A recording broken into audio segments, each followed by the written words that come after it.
Hello everyone, I am Gaurav and you are watching my YouTube channel physics Pathshala. तो 12th class का जो topic चल रहा था वो था इलेक्ट्रोमैग्नेटिक इंडक्शन। अच्छा, इस चैप्टर में मैं बहुत सारे जो टॉपिक्स हैं ऑलरेडी कवर कर चुका हूं।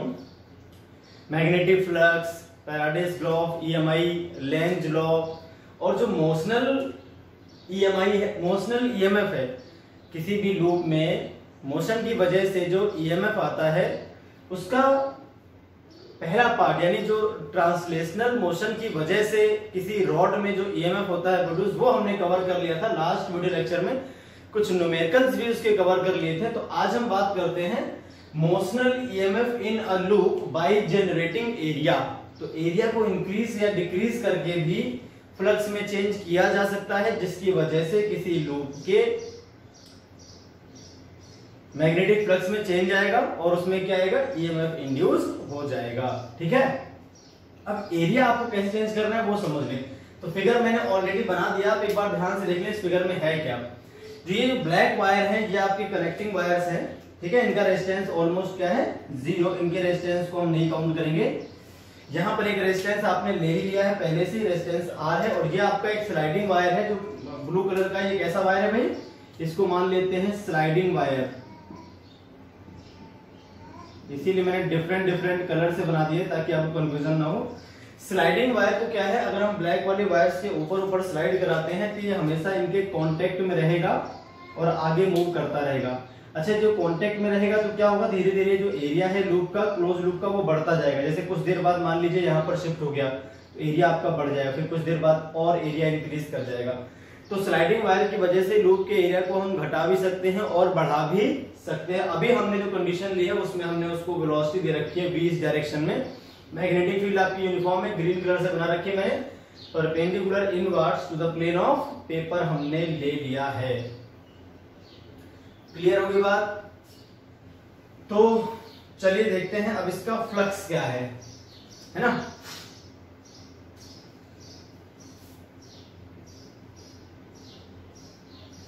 Magnetic flux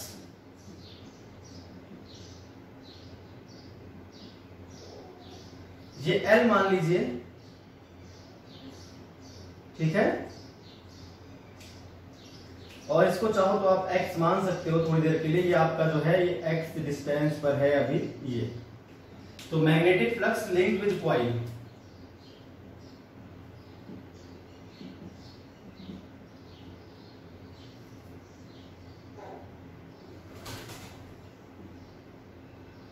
at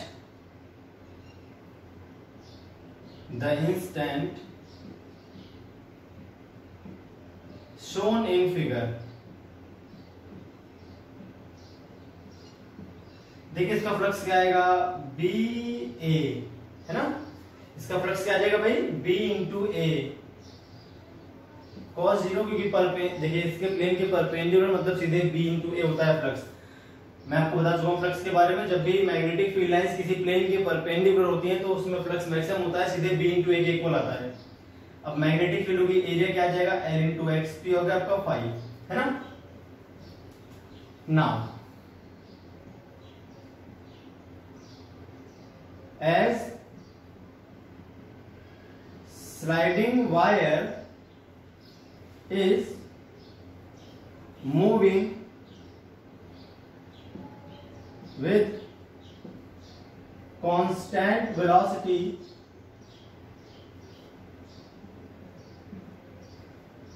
we hence change in flux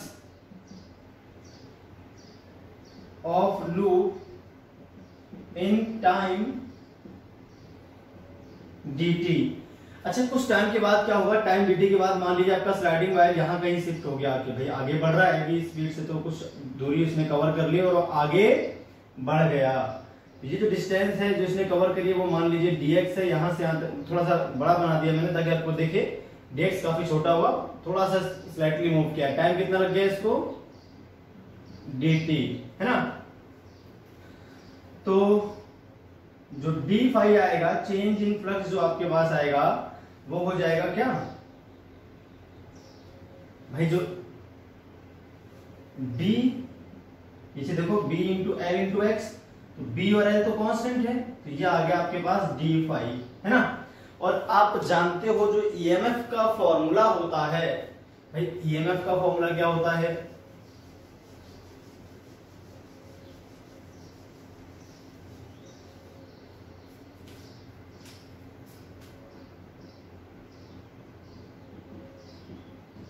Now EMF induced in coil, तो हम जानते हैं सेकेंड लॉ ऑफ फैराडे से जो ईएमएफ की वैल्यू हम चाहते हैं माइनस, तो केवल ये इंडिकेट करता है कि वो चेंज का अपोज कर रहा है, ठीक है। तो हम सिर्फ मॉड ऑफ इसको एप्सिलॉन से लिख लेते हैं इस तरह से, ये ईएमएफ का सिंबल हो गया, ठीक है, एप्सिलॉन। ये स्मॉल ई से भी लिखा था ईएमएफ को, और स्मॉल ई से हम चार्ज ऑफ इलेक्ट्रॉन भी लिखते हैं, इसलिए कंफ्यूजन ना हो इसलिए मैंने इसको एप्सिलॉन से लिख दिया है, ठीक है भाई। ये आता है आपके पास d phi over d t सीधे सीधे, ठीक है। अब डी फाई की वैल्यू क्या है आपके सामने, b into L into D x, और अपॉन में क्या आ जाएगा भाई डी टी।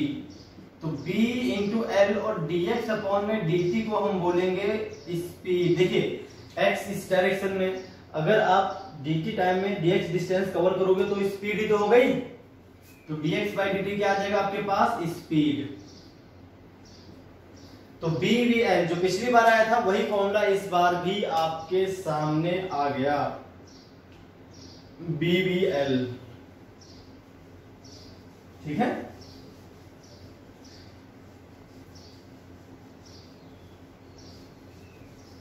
अच्छा यहाँ भी तीनों चीजें एक दूसरे के परपेंडिकुलर ही हैं, ध्यान रखना आपको, ये तीनों चीजें हमेशा एक दूसरे के परपेंडिकुलर होंगी एरिया में, इसीलिए सीधे बी वी एल आंसर आ गया है। तो ईएमएफ तो आ गया आपके पास बी वी एल, क्योंकि एक्चुअल में एक रॉड ही मूव कर रही है तो सेम ईएमएफ इंड्यूस होगा उसमें, ठीक है। अब अगर ये सर्किट क्लोज होगी ना, अब करंट की बात कर लेते हैं। करंट इंड्यूस्ड इन लूप, अगर करंट की बात की जाए तो ईएमएफ और अपॉन में क्या आ जाएगा, रेजिस्टेंस ऑफ लूप। अच्छा इन सभी का रेजिस्टेंस केवल ये रेजिस्टेंस आर काउंट होगा लूप का, बाकी सभी का रेजिस्टेंस आप जीरो मान लो, इसका भी रेजिस्टेंस कनेक्टिंग वायर है जीरो मान लो, और इसके भी रेजिस्टेंस को आप जीरो ही मान लो लगभग, है ना। अगर इसका रेजिस्टेंस दिया है तो अच्छी बात है, नहीं दिया है तो आप जीरो मान लेना। ये जो नेट रेजिस्टेंस है इसको भी जीरो मान हटाओ। अभी आर काउंट होगा, आप कितना भी स्लाइड करवा लो, तो इस हिसाब से जो आंसर आएगा वो क्या आ जाएगा, B V L by R. ये हो गया आपका इंड्यूस करंट का फॉर्मूला। तो एक तो इंड्यूस्ड ईएमएफ निकाल लिया हम लोगों ने, और एक हमने निकाल दिया इंड्यूस्ड करंट, ठीक है भाई। अब आप एक बात ध्यान से देखो, इस वायर में जो वायर है अपने पास, इस लूप में करंट आएगा कैसा। अब इस लूप में करंट निकालने के लिए आप या तो जो मैंने आपको बताया था कि इसके इलेक्ट्रॉन्स पर फोर्स देख लो उससे, या फिर एक और तरीका है लेंज लॉ से भी आप देख सकते हो बहुत इजीली। लेंज लॉ से हम कैसे देखेंगे, जैसे मान लीजिए आपका जो एरिया इंक्रीज करेगा तो फ्लक्स इंक्रीज ही तो कर रहा है भाई। जब एरिया इंक्रीज कर रहा है इसका मतलब फ्लक्स इंक्रीज कर रहा है, तो फ्लक्स जब इंक्रीज करता है तो ईएमएफ इस डायरेक्शन में आता है कि वो ये चाहता है कि फ्लक्स डिक्रीज हो।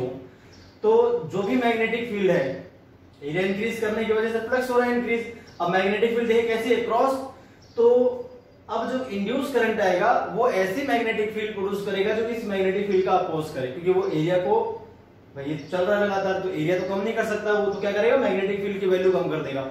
और मैग्नेटिक फील्ड कम कैसे करेगा, एक नई मैग्नेटिक फील्ड जनरेट करेगा, जिससे क्या हुआ, जो पुरानी मैग्नेटिक फील्ड है उसका अपोज होना शुरू हो जाएगा। अब इसमें करंट ऐसा होना चाहिए कि आउटवर्ड मैग्नेटिक फील्ड है, क्योंकि इनवर्ड मैग्नेटिक फील्ड पहले से अप्लाई कर रखी है, और जो इसमें करंट आएगा उसकी जो मैग्नेटिक फील्ड आनी चाहिए वो कैसे आनी चाहिए, जिससे आउटवर्ड फील्ड प्रोड्यूस हो, तो एंटी क्लॉकवाइज। तो इसकी डायरेक्शन कैसे हो जाएगी, by Lenz law, anticlockwise. By Lenz law direction of induce current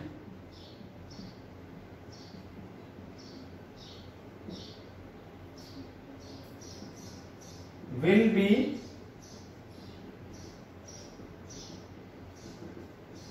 anti clockwise. तो इस तरह से करंट फ्लो करना स्टार्ट कर देगा। ठीक है भाई, इस तरह से करंट को चाहे तो हम बना सकते हैं, करंट को आप इस तरह से बना लो, ऐसा ये करंट आई, ऐसा ऐसा और ऐसा, इस तरह से इसमें करंट फ्लो करना स्टार्ट कर देगा। ऐसे मैंने सर्किट में बना दिया। अब आप ध्यान से देखो, एक current carrying wire, induce current आ गया ना इसमें, तो करंट कैरिंग जो वायर है वो मैग्नेटिक फील्ड में मोशन कर रहा है भाई, इंड्यूस करंट आएगा। अब करंट तो करंट है, चाहे वो इंड्यूस हुआ चाहे कैसे है, तो करंट ही ना। तो अगर किसी वायर में करंट हो और वो मैग्नेटिक फील्ड में मोशन करता हो, देखिए इस वायर में जो वायर है अपने पास में करंट है और ये किस में मूव कर रहा है, एक magnetic field, uniform magnetic field में मूव कर रहा है, तो इस पे क्या रहेगा, मैग्नेटिक फोर्स। अब लिखेंगे मैग्नेटिक फोर्स ऑन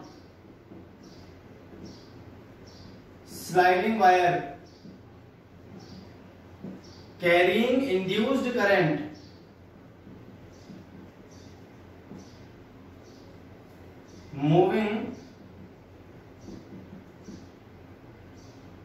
मूविंग क्या, बस करंट होना चाहिए वायर में, है ना। वायर मूव करे चाहे ना करे, करंट तो है। किसी भी वायर में करंट हो और वो किसी मैग्नेटिक फील्ड में सिर्फ रखा हो, तब भी उस पर फोर्स काम करता है, मूव करने की जरूरत नहीं है। Magnetic force on sliding wire carrying induced current placed in uniform magnetic field, placed in uniform magnetic field. ठीक है भाई। अब क्या होगा, देखिए करंट की वैल्यू आपको पता ही है, BVL डिवाइड में रेजिस्टेंस R हो गया, है ना। अब देखिए क्या फॉर्मूला क्या होता है इसका। मैग्नेटिक फोर्स का जो फॉर्मूला होता है किसी वायर पर, वो होता है BI। अब देखिए यहां पर होता है एक्चुअल में करंट की जो डायरेक्शन है IL वेक्टर और मैग्नेटिक फील्ड के बीच का एंगल 90 डिग्री बन रहा है, फॉर्मूला होता है IBL sin थीटा या फिर BIL sin थीटा। जो मैग्नेटिक फोर्स का फॉर्मूला होता है वो क्या होता है, BIL sin थीटा। यहां पर थीटा क्या है, angle between IL vector and B vector. IL vector और B वेक्टर के बीच का एंगल है यहाँ पर थीटा, है ना। तो IL वेक्टर और B वेक्टर के बीच का अगर एंगल है थीटा, तो आप ध्यान से देखो यहाँ पर जो करंट है वो कैसा है, y एक्सिस के लॉन्ग, और मैग्नेटिक फील्ड कैसी है, z एक्सिस के लॉन्ग, मतलब 90 डिग्री का एंगल बन रहा है। सीधे BIL आ जाएगा आंसर,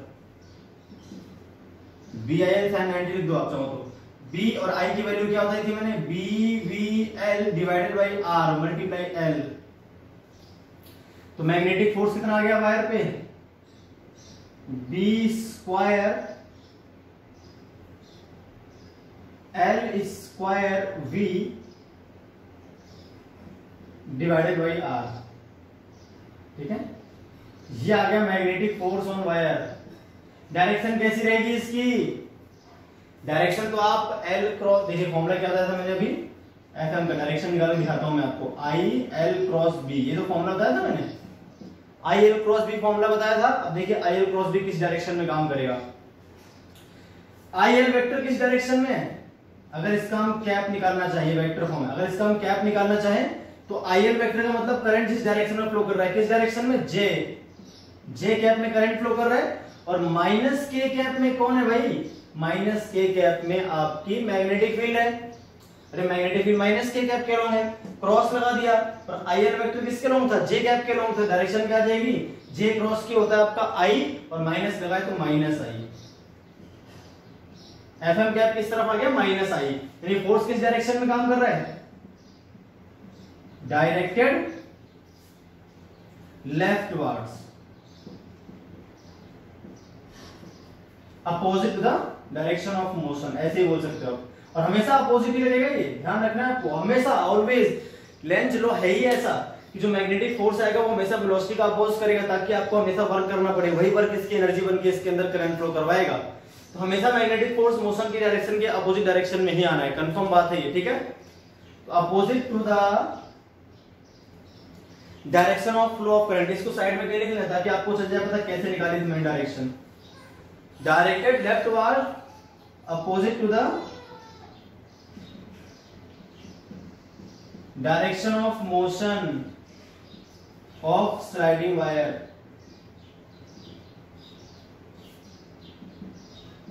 इस तरह से, है ना। तो ये आ गया आपका लेफ्ट वार्ड्स डायरेक्शन में। भाई बहुत अच्छी बात है। तो एफएम मालूम चल गया, उसकी वैल्यू मालूम चल गई, मैंने डायरेक्शन बता दी। एफएम किस तरफ काम कर रहा है भाई, जो मैग्नेटिक फोर्स है आपका वो इस तरफ काम कर रहा है। फिगर में आप चाहो तो बना सकते हो बाद में। अब देखिए मेरी बात ध्यान से सुनिए, एक फोर्स काम कर रहा है वायर पे और वायर यूनिफॉर्मली मूव कर रहा है, तो इसमें वर्क भी तो है, पावर भी लग रही होगी, वर्क भी हो रहा होगा, है ना। तो हमें कितना वर्क करना पड़ता है इस वायर को मूव करवाने में और कितनी पावर डिलीवर करनी पड़ती है इस वायर को मूव करवाने में, हम ये भी निकाल सकते हैं बहुत इजीली। ठीक है, चलिए ये भी निकाल लेते हैं, कोई बात छोड़ेंगे नहीं। तो इसमें हमने क्या क्या भी निकाल दिया, एक तो निकाल दिया ईएमएफ कितना इंड्यूस होगा, करंट कितना इंड्यूस होगा, और जो करंट इंड्यूस होगा उसकी वजह से वायर पे फोर्स, जो मैग्नेटिक फोर्स काम करेगा वो कितना करेगा, उसकी डायरेक्शन मालूम चल गई। अब हम बात कर लेते हैं किसकी, कि जो वर्क करना पड़ेगा, है ना, इस वायर को मूव करवाने में क्या करना पड़ेगा, या पावर मान लो, पहले पावर निकाल लेते हैं। ठीक है भाई, तो हम बात कर लेते हैं power delivered by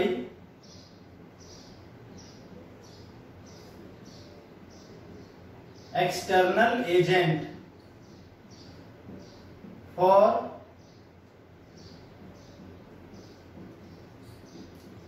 uniform motion of sliding wire. देखते हैं भाई कितनी पावर रहेगी। तो पावर इज इक्वल टू क्या होता है,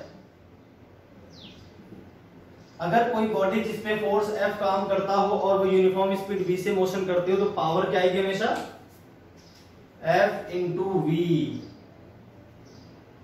F इंटू वी आ जाएगा आपका जो पावर है वो। ठीक है, तो फोर्स की वैल्यू मॉड ऑफ पावर निकाल रहे हैं तो इस साइड नेगेटिव आएगा, क्योंकि अपोजिट डायरेक्शन में हमें फोर्स काम कर रहा है यहाँ पर। अच्छा, बाहर जो हम फोर्स लगाते हैं वो इस एफएम के अपोजिट डायरेक्शन लगाते हैं, इसलिए वो प्लस वाला आएगा। अगर हम मैग्नेटिक फोर्स की पावर देखेंगे तो माइनस में आएगी, और हम जो फोर्स लगाएंगे वो तो बाहर लगाएंगे ना मूव करवाने के लिए, जो कि मैग्नेटिक फोर्स जस्ट इक्वल लेंगे। तो यहाँ पर एक आप एफ एक्सटर्नल लगा दोगे।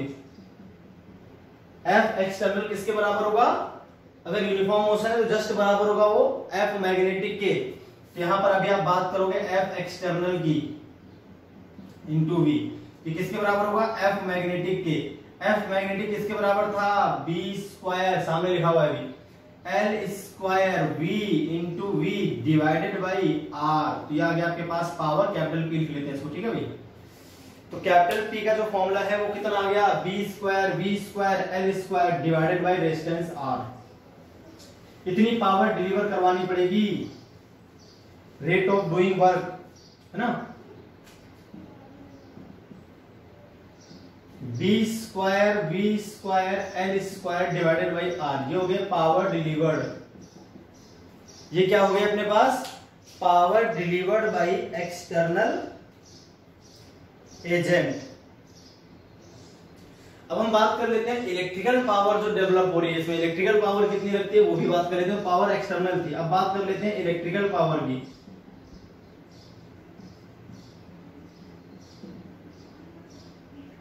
ठीक है, अब अगर किसी लूप में करंट आई हो और उसका रेजिस्टेंस आर हो तो पावर का फॉर्मूला क्या हो जाएगा, आई स्क्वायर आर, है ना, या फिर हम कर सकते हैं वी स्क्वायर बाई आर, या फिर हम कर सकते हैं वी इंटू आई, जैसे अपनी मर्जी हो। तो इलेक्ट्रिकल पावर हमें निकालनी है लूप की। ठीक है, तो लूप की इलेक्ट्रिकल पावर क्या हो जाएगी, आई स्क्वायर आर। अब अगर हम देखते हैं इलेक्ट्रिकल पावर कितनी जनरेट हो रही है, इलेक्ट्रिकल पावर जनरेटेड, क्योंकि करंट आ रहा है, जनरेट हो रहा है, तो इलेक्ट्रिकल पावर जनरेट होगी, उसको बोल देते हैं पी इलेक्ट्रिकल, है ना। ये तो आपकी पी एक्सटर्नल थी, इसको पी ई एक्सटी देते हैं इस तरह से, पी एक्सटर्नल, है ना।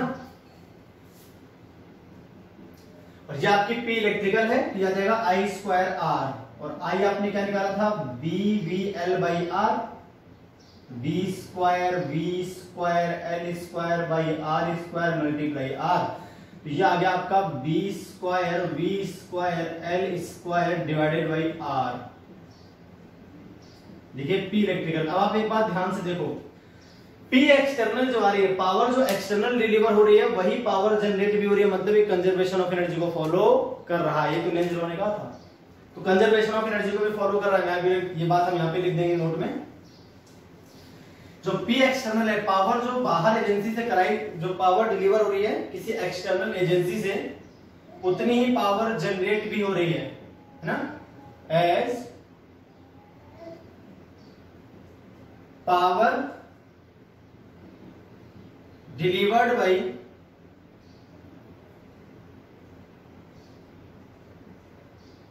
External agency is equal to the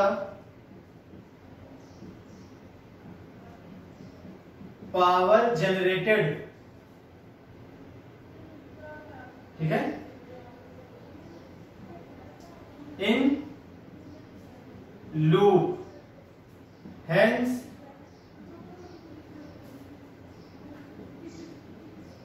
conservation of energy is valid in motional EMI, ठीक है भाई। P एक्सटर्नल जो है वो किसके बराबर है, P इलेक्ट्रिकल के। जी ध्यान रखना आपको, जो पावर आपने डिलीवर की वही पावर जनरेट होगी, बस उसका फॉर्म बदल गया है। आपने मैकेनिकल वर्क किया होगा और वो इलेक्ट्रिकल वर्क बन के इसके अंदर स्टोर हो गया, कंजर्व हो गया। तो इतनी सी बात थी, ठीक है भाई। चलिए तो आगे बढ़ते हैं। तो वही सारी बातें थी जो मैंने आपको बता दी, क्लियर होगी बात। अब हम बात कर लेते हैं। देखिए ये तो था हॉरिजॉन्टल प्लेन में, ये कैसे प्लेन में था भाई, हॉरिजॉन्टल प्लेन में आपका जो मोशन हो रहा था इसमें mg का कोई रोल नहीं था। अब हम पढ़ेंगे motion of a sliding wire in vertical plane, यानी वर्टिकल प्लेन में जब एरिया इंक्रीज होगा तब कैसे करना है आपको, ठीक है। ये तो हॉरिजॉन्टल प्लेन में आपका जो एरिया था वो इंक्रीज कर रहा था, तो आपको मालूम चल गया क्या क्या कहानी इसमें निकल कर आ रही है सामने।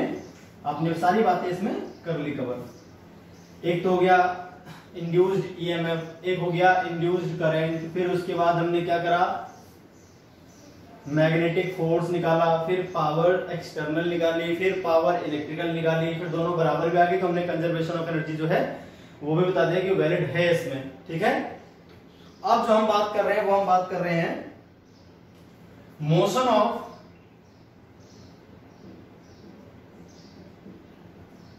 कंडक्टिंग रॉड,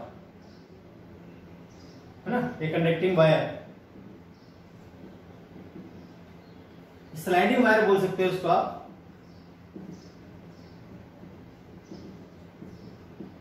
इन वर्टिकल प्लेन,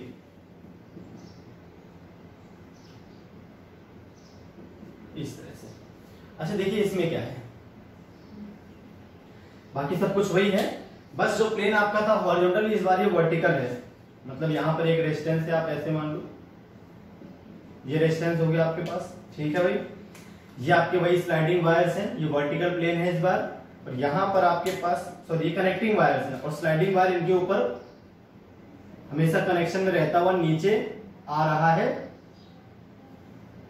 v स्पीड से, इस तरह से। ये वर्टिकल प्लेन है इस बार, कैसा प्लेन है भाई,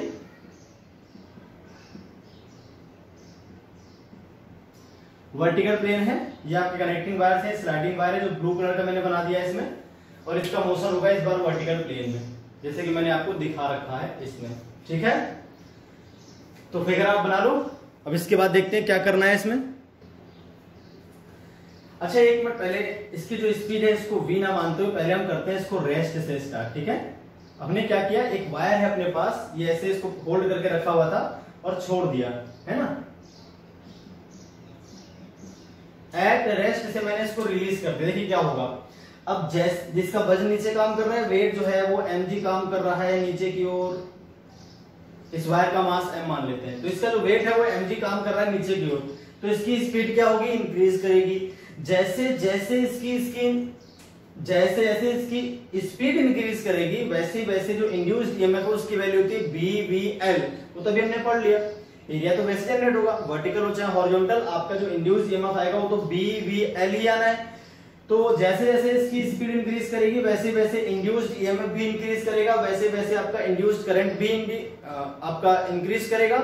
और जो मैग्नेटिक फोर्स काम करेगा, भाई मैग्नेटिक फोर्स जो काम करेगा वो किधर काम करेगा, हमने कहा था कि मोशन के हमेशा अपोजिट डायरेक्शन में ही काम करेगा, कंजर्वेशन ऑफ एनर्जी को फॉलो करवाने के लिए। तो मैग्नेटिक फोर्स आपका अपवर्ड डायरेक्शन में काम करना स्टार्ट कर देगा, और जैसे जैसे स्पीड बढ़ेगी मैग्नेटिक फोर्स की वैल्यू इंक्रीज होगी, और mg आपका कांस्टेंट था। जैसे आपका मैग्नेटिक फोर्स mg के इक्वल हो जाएगा वैसे ये जो स्पीड उस इंस्टेंट होगी उसी स्पीड से फिर ये गिरता रहेगा लगातार, उसको बोलेंगे टर्मिनल वेलोसिटी। क्या बोलेंगे भाई, टर्मिनल वेलोसिटी। उसके बाद इसकी वेलोसिटी नहीं बढ़ेगी। तो अगर इसको मैं रेस्ट से छोड़ूंगा तो स्टार्टिंग में इसकी स्पीड इंक्रीज होगी, स्पीड इंक्रीज होने के साथ साथ ईएमएफ बढ़ेगा, इंड्यूस करंट बढ़ेगा, मैग्नेटिक फोर्स बढ़ेगा जो हमेशा अपोजिट डायरेक्शन में mg के। मैग्नेटिक फोर्स की वैल्यू जब mg के बराबर हो जाएगी उस इंस्टेंट जो भी स्पीड होगी उसी को बोलेंगे टर्मिनल स्पीड, और उसके बाद जो आपका वायर है उसी स्पीड से मोशन करता रहेगा लगातार। ठीक है, तो वही टर्मिनल स्पीड आपको यहां पर पता करनी है। क्लियर होगी बात? तो मैं स्टेटमेंट लिखता हूं, if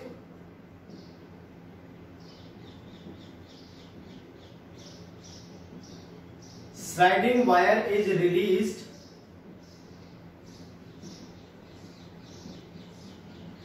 from rest, then its speed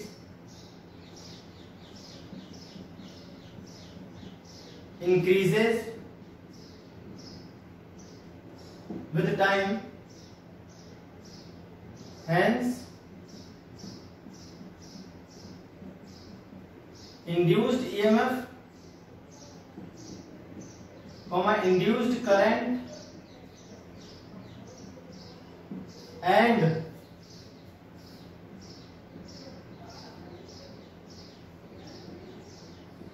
magnetic force on, अच्छा मैग्नेटिक फोर्स तो काम करेगा जब आप मैग्नेटिक फील्ड लगाओगे। मैग्नेटिक फील्ड तो मैंने लगाई नहीं इसमें, तो आपको एक मैग्नेटिक फील्ड भी लगानी है इसमें। ठीक है, इस तरह से मैग्नेटिक फील्ड और लगा दो भाई। यूनिफॉर्म मैग्नेटिक फील्ड में मोशन करेगा तभी तो फ्लक्स होगा चेंज, अगर फील्ड ही नहीं है तो फ्लक्स कहां से होगा चेंज। तो एक फील्ड और लगा दो, ग्रीन कलर की जो मैंने लगा दी अभी साथ में। ठीक है, फील्ड भी लगा दो साथ में, आप फील्ड लगाना मैं भूल गया था, फील्ड लगाओ। And magnetic force on sliding wire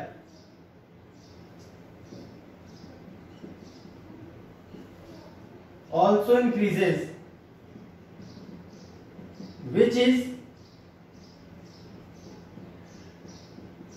opposite, which is in opposite direction of weight mg। ठीक है, now when magnetic force become equal to weight of wire,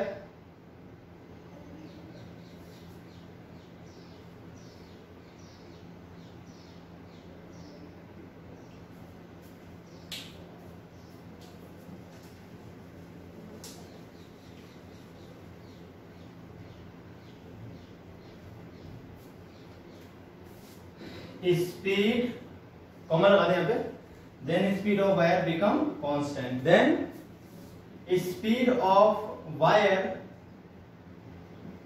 become constant and wire falls with uniform speed। ठीक है, called terminal speed. इसको हम क्या बोलते हैं भाई, टर्मिनल स्पीड बोलते हैं। और टर्मिनल स्पीड अब कैसे निकलेगी वो देखो। अब मान लीजिए आपको किसी इंस्टेंट इसके पास जो स्पीड आ गई वो किसके बराबर है, टर्मिनल स्पीड के। देखिए यहाँ पर आपने दिखाया है FM।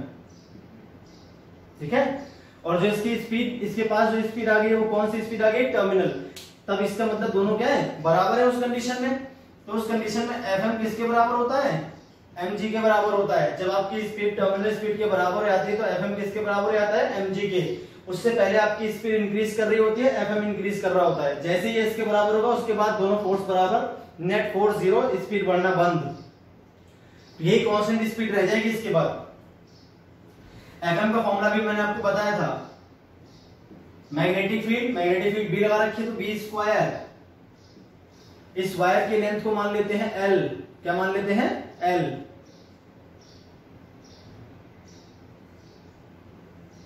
ठीक है। तो B square L square V divided by R, ये तो निकाला था हमने magnetic force, B square L square V divided by R is equal to क्या आ जाएगा भाई एम जी। अरे मैग्नेटिक फोर्स मैंने अभी तो निकाला थोड़ी देर पहले, बी स्क्वायर एल स्क्वायर। अब इस v को हम लिख देंगे vt, क्या लिख देंगे vt, vt क्यों, टर्मिनल स्पीड है इसलिए। तो जो vt आ जाएगी, vt का मतलब एक कांस्टेंट स्पीड जिससे गिरेगा, तो vt इज इक्वल टू क्या आ जाएगा आपके पास mg capital R divided by b square l square. इस तरह से आपके पास फाइनल आंसर आ जाएगा टर्मिनल स्पीड का। जब भी वर्टिकल प्लेन में कोई स्लाइडिंग वायर फॉल करता है तो एक टाइम के बाद उसकी स्पीड कांस्टेंट हो जाती है और उसी को हम बोलते हैं टर्मिनल स्पीड। उसके बाद उसकी स्पीड बढ़ना बंद कर देते हैं, इनिशियली उसकी स्पीड इंक्रीज करती है और एक टाइम के बाद जब मैग्नेटिक फोर्स और वेट बराबर हो जाते हैं तो जो स्पीड है वो कांस्टेंट पड़ जाती है और उस कांस्टेंट स्पीड को हम क्या बोलते हैं terminal speed, constant maximum speed. इसके बाद स्पीड बढ़ेगी नहीं, उससे पहले स्पीड बढ़ रही थी, मतलब ये मैक्सिमम स्पीड भी है। कांस्टेंट मैक्सिमम स्पीड जिससे वायर गिरता है वर्टिकल प्लेन में एरिया को बढ़ाता हुआ किसी यूनिफॉर्म मैग्नेटिक फील्ड में, तो आपकी जो टर्मिनल स्पीड आती है वो जाती है। तो ये हो गया भाई आपके पास टर्मिनल स्पीड के लिए फॉर्मूला वर्टिकल प्लेन में। तो अब जो नेक्स्ट टॉपिक हम कवर करेंगे, देखिए हमने दो टॉपिक कवर कर लिए, ट्रांसलेटरी मोशन और एरिया के जनरेशन की वजह से जो मोशनल ईएमएफ होता है इंड्यूस, वो हमने पता कर लिया। अब हम पता करने वाले हैं रोटेशन की वजह से जो मोशनल ईएमएफ आएगा उसके बारे में, ठीक है। चलिए तो वो भी पता कर लेते हैं।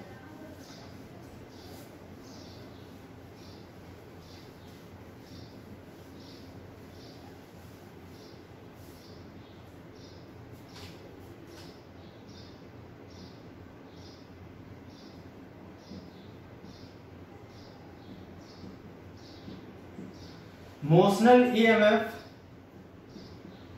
Due to rotation of a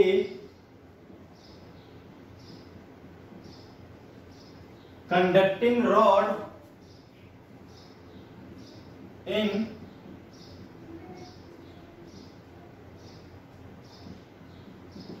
uniform magnetic field.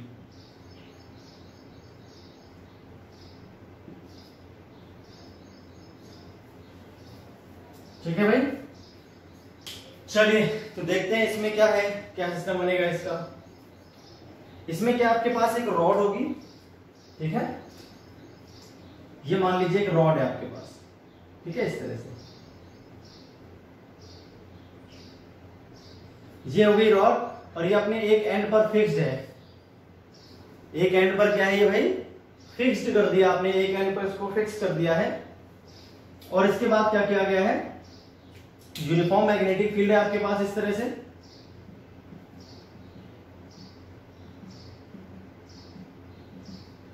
Uniform magnetic field है आपके पास और आगे तक है, ठीक है, पूरी हर जगह यूनिफॉर्म मैग्नेटिक फील्ड है आपके पास, जहां तक इसका मोशन होगा वहां तक ये है। अब ये ओमेगा स्पीड से, ओमेगा कौन सी स्पीड है आपके पास, एंगुलर स्पीड, तो ओमेगा एंगुलर स्पीड से ये कर रहा है रोटेशन, ठीक है। तो कुछ देर बाद ये घूम के मान लीजिए इस तरह से हो गया ऐसा,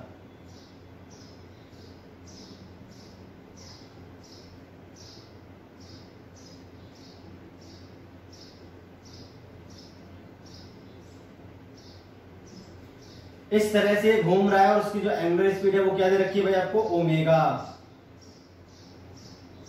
ओमेगा एंगुलर स्पीड से रोटेशन कर रहा है किसी uniform magnetic field B vector में। तो इसमें जो ईएमएफ इंड्यूस होगा वो कितना होगा और क्यों होगा, चलिए समझते हैं, इस बात को भी समझ लेते हैं, कुछ खास नहीं है इसमें।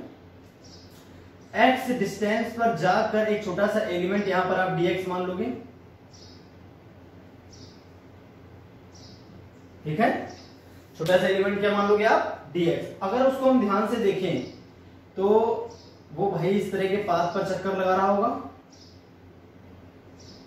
ये सर्कुलर पाथ होगा उसका इस तरह से, तो जो उसकी स्पीड आएगी टेंजेंशियल होगी इस तरह से, ये होगी इसकी स्पीड v, किसी इंस्टेंट मैंने मान लिया, छोटे से एलिमेंट dx की स्पीड क्या हो गई v, है ना। अलग अलग एलिमेंट की अलग अलग स्पीड आएगी, ध्यान रखनी है आपको ये बात। अच्छा ओमेगा सभी के लिए सेम रहेगा, है ना। Let a small element dx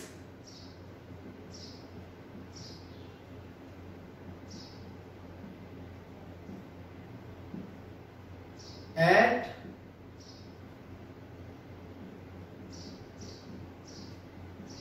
distance x from end of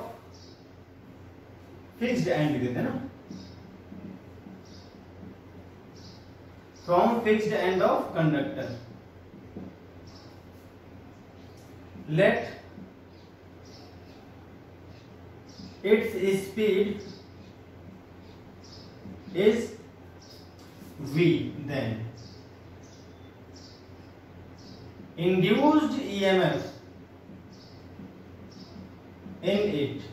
देखो अब ध्यान से, मैग्नेटिक फील्ड z एक्सिस के लॉन्ग है, dx x एक्सिस के लॉन्ग है और v y एक्सिस के लॉन्ग है, मतलब लेंथ, मैग्नेटिक फील्ड और वेलोसिटी तीनों ही एक दूसरे के परपेंडिकुलर है। लेंथ, मैग्नेटिक फील्ड और वेलोसिटी तीनों ही एक दूसरे के परपेंडिकुलर है। उस केस में अगर हम ध्यान से देखें, है ना, तो जो इंड्यूस ईएमएफ छोटे से पार्ट में आएगा उसको हम बोल देंगे डी एप्सिलॉन। क्या बोल देंगे, D epsilon. Mod of D epsilon निकालते हैं, अगर मॉड क्या निकालना है, सीधे डी एप्सिलॉन लिख दो आप। तो बी मैग्नेटिक फील्ड, उसकी स्पीड और उसकी लेंथ क्या है, dx। अरे लेंथ क्या है भाई, dx तो हो गई लेंथ, ठीक है। अब देखते हैं डी एप्सिलॉन कितना आ जाएगा, डी एप्सिलॉन आपका आ जाएगा b, और इसकी जगह लिख देंगे x इंटू ओमेगा। क्यों, क्योंकि v इक्वल टू क्या होता है, r ओमेगा। और देखिए r यहाँ पर कितनी है, इसके लिए तो x है ना r, तो यहाँ पर x आ जाएगा, x ओमेगा, ठीक है। यहाँ पर जो रेडियस आएगी वो कितनी आएगी, x आएगी इस एलिमेंट के लिए, वो तो x रेडियस की सर्कुलर पाथ पर ही तो घूम रहा है, तो ये आ गया आपके पास। तो बहुत अच्छी बात है, आगे देखते हैं क्या होगा। D epsilon is equal to हो जाएगा b x omega dx। Now total EMF induced in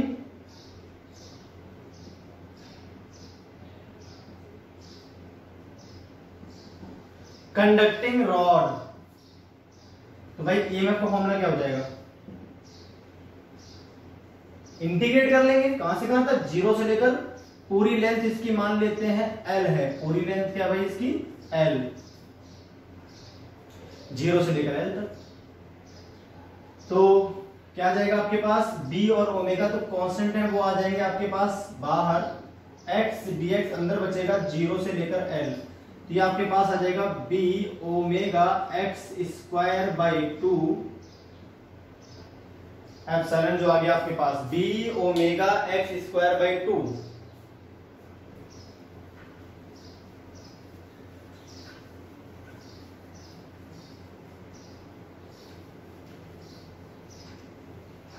अब अगर उस हिसाब से देखते हैं तो एप्सिलॉन इज इक्वल टू आ जाएगा b, लिमिट लगी आपकी कितनी, जीरो से लेकर L, तो जीरो से लेकर L लिमिट भी लगा लेंगे, तो आंसर आ जाएगा b omega L square by 2, सीधे सीधे खत्म।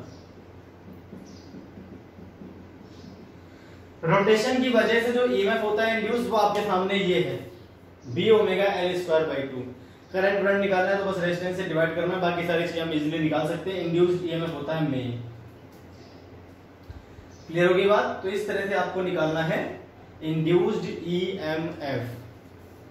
अब अगर हमसे पूछता है कि भाई जो इंड्यूस्ड ईएमएफ है उसमें माइनस किस तरफ आएगा, प्लस किस तरफ आएगा, वो कैसे पता करें, कि जो माइनस है वो किधर है और जो प्लस है वो किधर आने वाला है ना।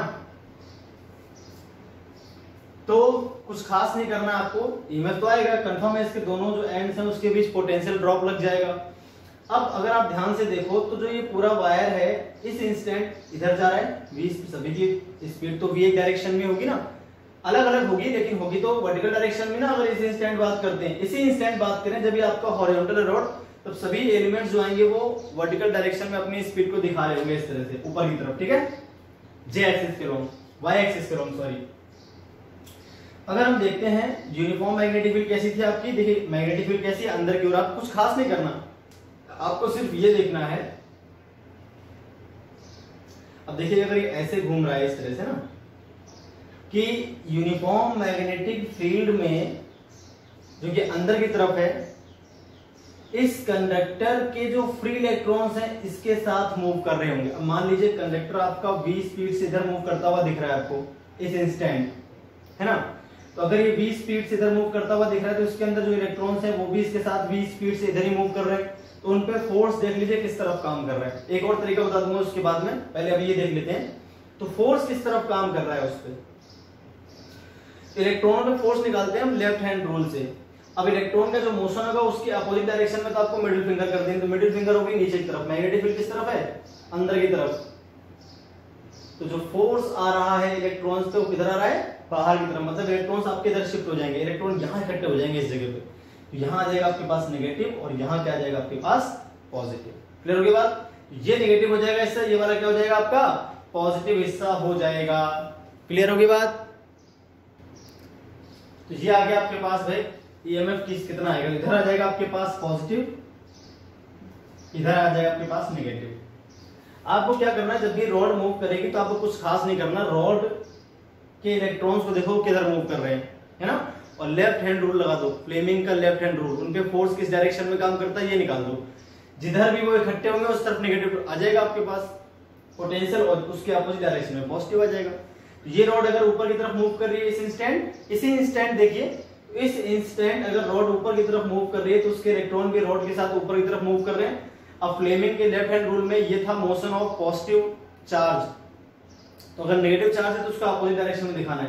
वेलोसिटी ऊपर है तो ये मिडिल फिंगर नीचे की तरफ आएगी, मैग्नेटिक फील्ड बीच वाली उंगली ये वाली फर्स्ट फिंगर होती है तो उसको अंदर तरफ दिखा देंगे, तो फोर्स काम करेगा, थंब बता रहा है फोर्स इस डायरेक्शन में, तो सभी इलेक्ट्रॉन्स यहाँ इकट्ठे हो जाएंगे, तो यहाँ नेगेटिव आ जाएगा, यहाँ पॉजिटिव, इस तरह से इसमें आएगा ईएमएफ, ठीक है, ये पॉजिटिव ये नेगेटिव आपके पास आ जाएगा, ठीक है। डायरेक्शन में मैंने बता दी किस डायरेक्शन में आएगा, आपको ऐसे ही करना है, ठीक है, इसमें हमेशा। तो ये हो जाएगा आपके पास पॉजिटिव और ये हो जाएगा नेगेटिव, ठीक, इस तरह से। चलिए तो आगे बढ़ चलते हैं, डायरेक्शन भी मालूम चलेगी। अब हम ऐसे ही बात कर लेते हैं, कोई व्हील है जिसमें बहुत सारे स्पोक्स हैं, कंडक्टिंग स्पोक्स, तीलियां, ठीक है। साइकिल का पहिया आपने देखा ही होगा, तो साइकिल का जो पहिया होता है उसमें क्या होते हैं, कंडक्टिंग स्पोक्स होती है बहुत सारे। ये मान लीजिए आपका व्हील है, ठीक है, और ये जो है आपके पास यहां पर स्पोक्स होती हैं इस तरह से,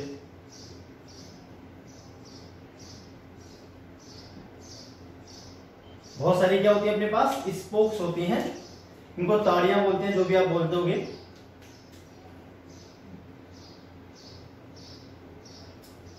ये आपके पास टायर है जिसको मैंने बना दिया है ब्लू कलर का,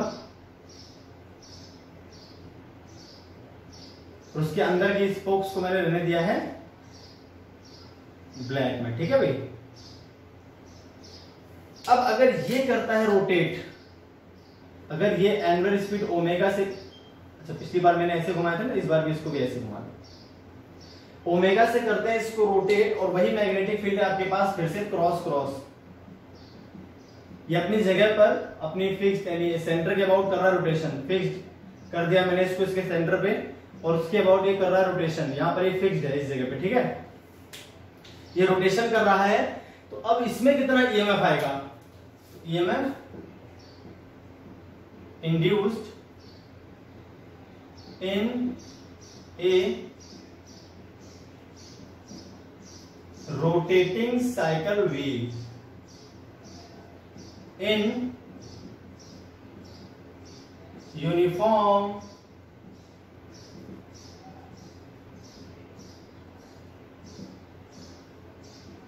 मैग्नेटिक फील्ड। क्लियर हो गई? अब देखिए जो इसकी स्पोक्स हैं, सारे के सारे स्पोक्स किस तरह से बिहेव कर रही हैं, जैसे कि वो क्या हो, रोटेटिंग कंडक्टर जो निकाला था मैंने, तो हमें क्या लिखे यहाँ पे, each spokes of wheel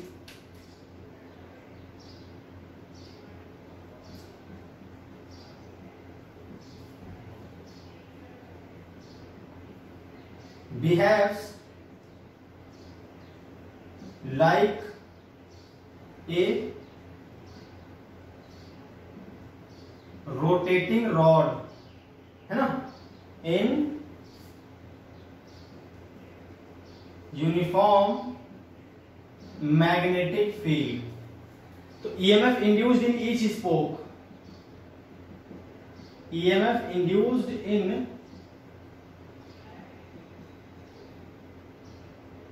each spoke, मान लेते हैं जो रेडियस है इसकी वो आर है, अरे जो इसकी रेडियस है वो क्या है भाई, आर, तो जो स्पोक्स है उनकी लेंथ भी क्या हो जाएगी, आर हो जाएगी। तो अभी हमने पढ़ा था formula, epsilon is equal to क्या आ जाएगा,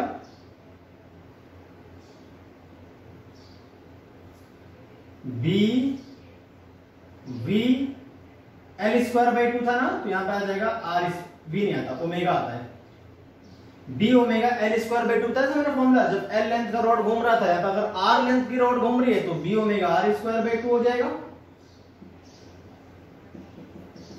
अब देखिए ध्यान से, बिल्कुल वही केस किया, ये एक रॉड हो गई, ओमेगा स्पीड से घूम रही है, वही मैग्नेटिक फील्ड लिए, तो यहां पर क्या आएगा, इस तरफ आएगा पॉजिटिव,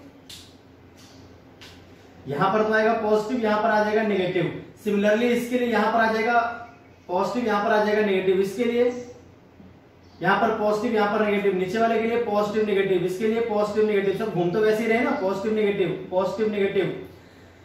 तो ये सारे के सारे कंडक्टर जो ईएमएफ इनके अंदर आ रहा है, आप ध्यान से देखो, उनके सभी के पॉजिटिव एंड एक पॉइंट पे हो गए और सभी के नेगेटिव एंड दूसरे पॉइंट पर है, तो ये सब किस तरह से बिहेव करेंगे, एंड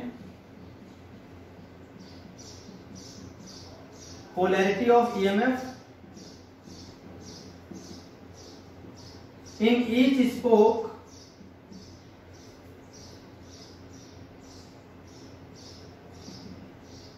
will be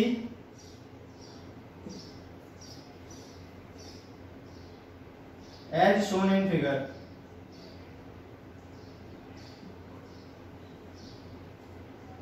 ठीक है, बाई लेंज लॉ। ठीक है, अब ये सब किस में आ गए, ये सब आ जाएंगे पैरेलल में, कि भाई सभी सेल देखिए सारे के सारे सेल की तरह बिहेव तो कर रहे हैं। अब अगर ये सभी सेल की तरह बिहेव करेंगे, अरे कंडक्टिंग रॉड जब मोशन करती है तो किस तरह से बिहेव करती है, सेल हो गया, तो यहाँ पर एक सेल मान लो ना, इस तरह से, ये एक सेल हो गया, ये भी एक सेल हो गया, ये भी एक सेल हो गया, ये भी एक सेल हो गया, ये भी एक सेल हो गया, ऐसे एक सेल हो गए, क्या हो गए, ये सेल हो गए।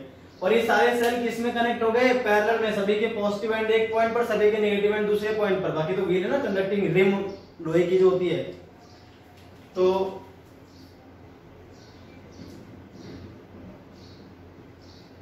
all spokes will behave as they are connected in parallel, hence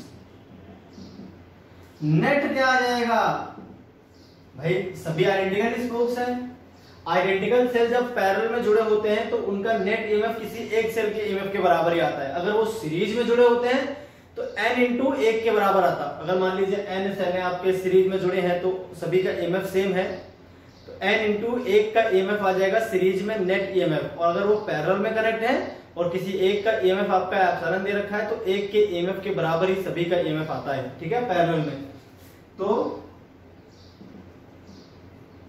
EMF of one spoke कितना आ जाएगा भाई, ईएमएफ कितना था B omega R square by 2, ये आ गया आपका एप्सिलॉन नेट। ये लीजिए आंसर। इसका भी आंसर सेम आएगा, भले इसमें बहुत सारी रॉड्स हैं पर सभी किसमें आ गई है, पैरेलल में, और पैरेलल में जितना एक का होता है सबका मिलाकर भी उतना ही होता है। तो ये आ गया भाई आपके पास आंसर। मैंने आपको ये कनेक्टिंग ऑफ सेल पढ़ा रखे हैं नॉन आइडेंटिकल सेल के लिए, तो वहां पर आप आइडेंटिकल वाले मतलब दोनों का एप्सिलॉन सेम कर लो तो आपका एक के बराबर अपने आप आ जाएगा आंसर, ठीक है। अब ऐसे ही अगर हम बात कर लें किसकी, अगर हम ऐसे ही बात कर लेते हैं एक डिस्क की, कंडक्टिंग डिस्क हो, अभी तो ये था, अब डिस्क की बात कर लो, तो कंडक्टिंग डिस्क में भी सेम ही आंसर आएगा। क्यों? क्योंकि उसमें हम जो पतले पतले एलिमेंट्स मान सकते हैं, बहुत सारे स्पोक्स हो गए इस तरह से मान लो, है ना।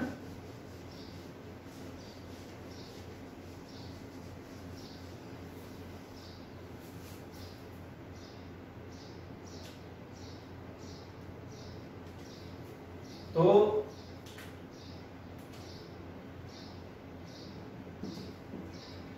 Motional EMF in rotating conducting disk in uniform magnetic field. चलिए इसको भी ध्यान से देखिए। मान लीजिए आपके पास ये डिस्क है, ये क्या हो गया आपके पास डिस्क है इस वाली, ठीक है, ध्यान से देखना आपको।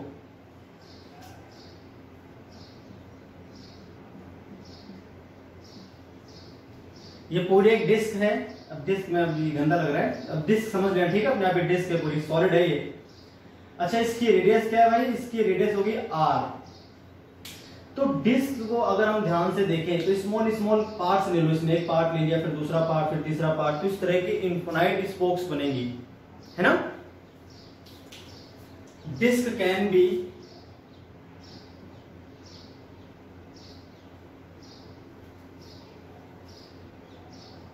के नहीं है, सी लिख लो ना, डिस्क में सी आएगा, के लिख दिया मैंने।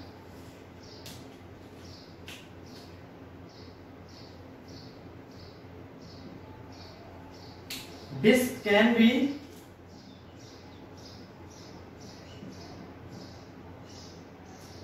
assumed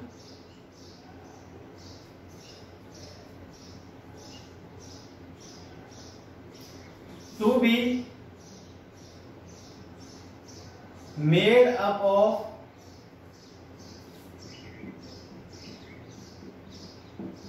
infinite number of spokes, ठीक है। तो बहुत पतली पतली स्पोक्स हैं और आपस में कनेक्टेड हैं।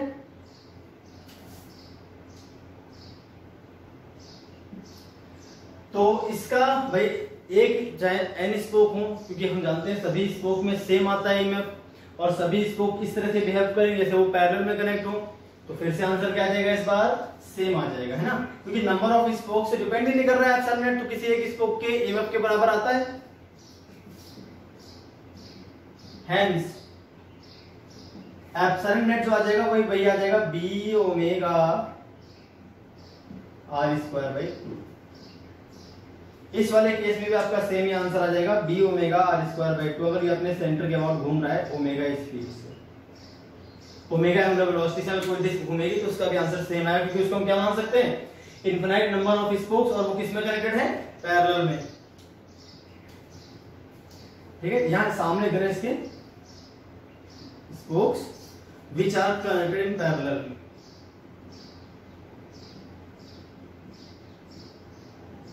कनेक्टेड इन पैरेलल, इसलिए आपका जो एप्सिलॉन नेट है वो सेम आ जाएगा B omega R square by 2। तो भाई ये थी पूरी कहानी जो मैंने आपको बता दी, किसके बारे में, मोशनल ईएमएफ। 3 वजह से पढ़ लिया, ट्रांसलेटरी मोशन, जनरेटिंग एरिया और रोटेशन की वजह से जो ईएमएफ आता है वो आपने पढ़ लिया है। तो अब जो बच गया है वो पीरियोडिक ईएमआई है। तो उससे पहले हम कुछ न्यूमेरिकल्स ट्राई करेंगे रोटेशनल वाले पे, और उसके बाद हम बात कर लेंगे पीरियोडिक ईएमआई की। तो वीडियो लेक्चर काफी बड़ा हो रहा है, तो आज के लिए इतना ही। फिर मिलते हैं नेक्स्ट वीडियो लेक्चर में इसी टॉपिक के जो अगले कंटेंट है उनके साथ, ठीक है।